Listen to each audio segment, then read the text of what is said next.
So even the illustrious traveler has been summoned to attend the Moon Chase Festival. As expected, this year's theme stands proud against the test of public scrutiny. The theme? You mean Feast of the Bounteous Land? The very same. Moon Chase Festival falls during the season when many cooking ingredients are ripe. Hence, it is a fitting time to enjoy the finest of foods. One noticed the relative pomp and ceremony with which this year's affairs are being conducted, and could not abide to stand idly by. Let it be known that one's culinary proficiency and ingenuity is uncontested in all the world. Thus does one now appear in this realm, that those who inhabit it might witness one's latest creation, a supreme cuisine machine. A supreme cuisine what? What's a supreme cuisine machine? Patience. One's purpose here today is to meet and to greet. Nothing further. All shall be revealed before your very eyes when the time arrives. Traveler, you are one who has witnessed much of the culinary world. When the day comes, one would be most pleased to see you in attendance, offering your most vociferous ovations. Oh, so we're officially invited? That which is implicitly understood needs not be made explicit, let alone official. I shall say no more and dwell here no longer. Await my word. Be there or beware. This bird always disappears just as quickly as she shows up. Oh, wait, not bird, Adeptus. Hey, wait! Isn't she technically an illuminated bird, though? She seemed like someone very prestigious and very talented at cooking. She definitely loves her food. What are you all huddled together over here for? The Adeptus left already. Yay! Kaching's back! Sorry I kept you waiting, Xiangling. This is the recipe from my grandfather's notes. They're not in the best condition, so rather than bring them out of the house, I just transcribed the recipe. Unfortunately, the texts my grandfather worked with were very old, usually faded, damaged, or both. Some parts are missing from this recipe, too. Do you think you'll still be able to work with it? Oh, okay. Let me take a look. Give me some time. I need to look into it. Sorry for the trouble. You're all here? That voice sounds familiar. Sorry to interrupt your conversation. I was in the area buying a few things, and I heard the disturbance, so I felt compelled to come take a look. You mean Cloud Retainer? I saw her too. She just suddenly showed up right in the middle of the street. Whatever adeptal power that was, she certainly knows how to make an entrance. Lady Kaching, you saw her too? Do you, have a moment? I need to discuss something with you. What is it, Ganyu? Has something urgent come up while I've been out? No, it's nothing work-related. I wanted to ask about, something personal. Is that okay? A personal matter? Involving me? Surely I haven't done anything improper recently, have I? Please, Lady Kaching? This is really important to me. Oh, okay. I noticed Cloud Retainer was here for quite a while. Did she say anything about... me? When I was young? About your childhood? No, nothing at all. What? Really? Whew. Thank goodness. I was getting really worried. Once she gets talking to people, she tends to go off on all sorts of tangents. So I was worried she might have bored you with some stories about me. Your name didn't even come up, so you've nothing to worry about. Kaching, how are you not asking a bunch of questions right now? There's obviously some juicy gossip here. Aren't you curious to find out what it is? Please, no, don't do that to me. Of course not. Whatever it is, I'm not curious and I'm not going to ask. If Ganyu has a secret and she wishes to keep it that way, nobody should make it their business to try and get it out of her. That's just basic decency, is it not? Yes, ma'am. Paimon will never bring it up again. Kaching,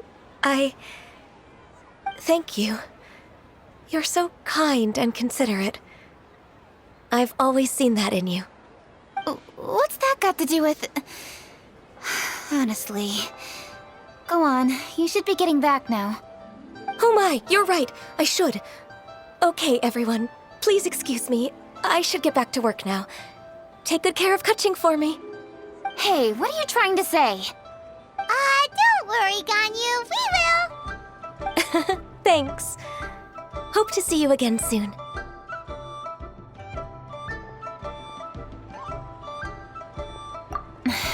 Just ignore her. Hey, everyone. I just had an idea. It only occurred to me when that Adeptus showed up. Do you think the Stove God could be an Adeptus too? Ooh, could be. I don't want to assert either way, but it seems highly likely. In that case, we should go ask the Adepti about it. I think my master might be able to help. Master? You mean your teacher is an Adeptus? Uh-huh. She's over at Yujing Terrace. Come on, I'll introduce you. As expected of my daughter, her culinary skills are getting...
Master!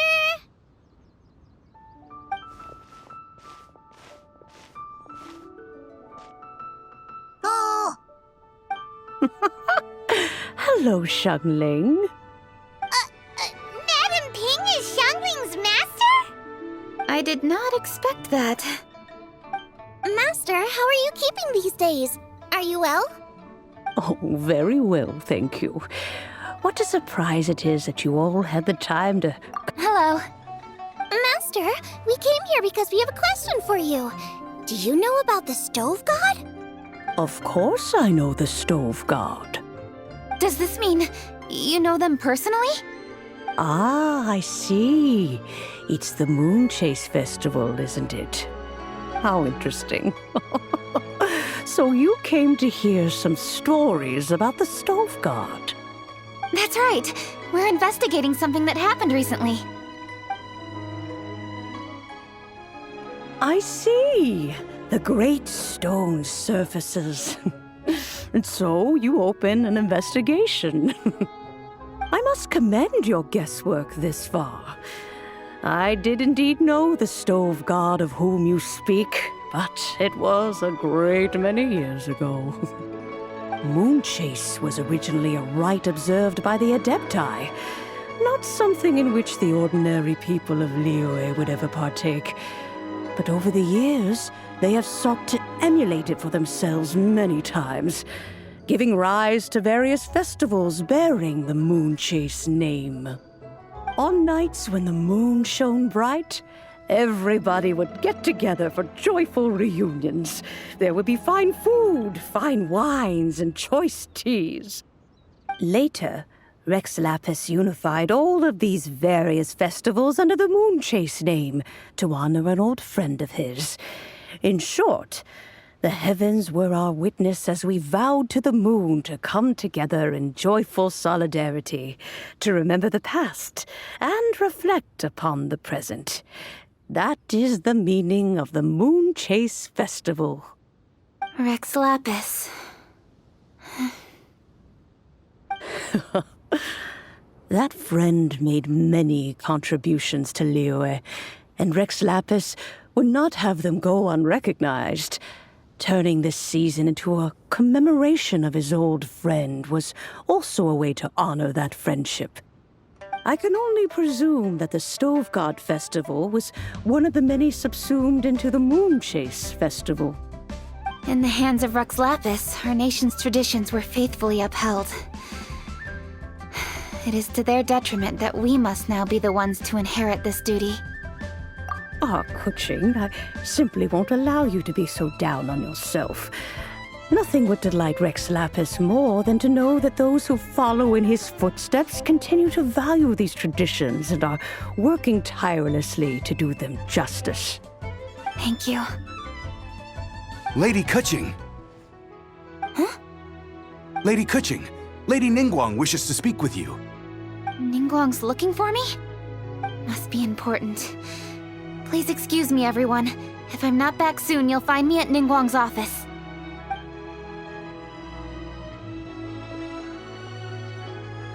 There she goes. Kuching's a lot more serious when she's got her work face on. Do you want to know who Rex Lapis's friend was? Oh, Paimon does! Yes, precisely. There are few genuine coincidences in the world. The story of the Lost Festival and the old friend are indeed one and the same. The Stove God was a good friend of mine, too. What a pity it is that the god is now gone both from the world and from people's memories. How could that happen? It is to everyone's regret that the Stove God passed. But gods cannot be fully destroyed, and we made a pact to wait until the land became fruitful once more. For perhaps the Stove God would then return, albeit in a new form. Really? Master, you must miss the Stove God a lot, right? From the way you talk about it all, it sounds like you were the best of friends. Yes. Thinking back on it all, there are many fond memories. I'm pleasantly surprised to find that Kuching is investigating this.